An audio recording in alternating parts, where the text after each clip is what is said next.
Postingan Instagram Simon Cowell diserbu netizen Indonesia karena dirinya memberikan golden buzzer kepada penyanyi disabilitas asal Indonesia Putri Aryani di babak audisi America's Got Talent atau AGT 2023.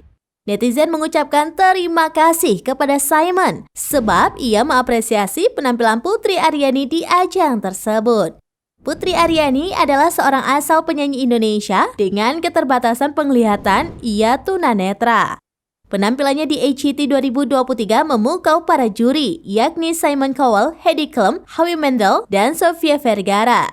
Penampilannya tersebut pun membuat mereka standing ovation.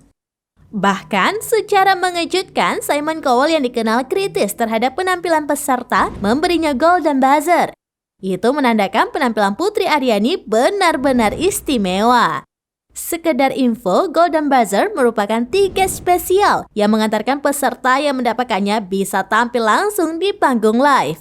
Putri merupakan seorang penyanyi sekaligus musisi, namun selama menapaki karirnya, ia mengaku sering dipandang sebelah mata karena dirinya seorang tunanetra. Saat mengikuti audisi AGT 2023, Putri didampingi ayah dan ibunya.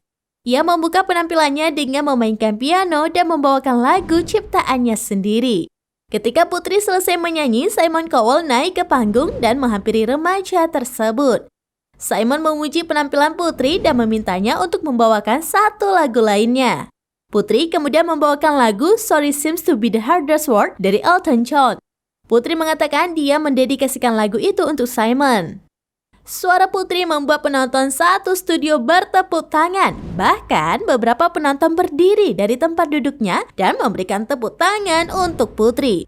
Para juri America's Got Talent juga memberikan standing ovation untuk Putri dan memuji penampilan Putri saat itu, bahkan memanggilnya superstar. Cowell mengatakan Putri adalah salah satu penyanyi terbaik yang tampil di acara America's Got Talent. Dengan mendapatkan golden buzzer, Putri Aryani sudah langsung mendapatkan satu posisi di babak semifinal America's Got Talent 2023.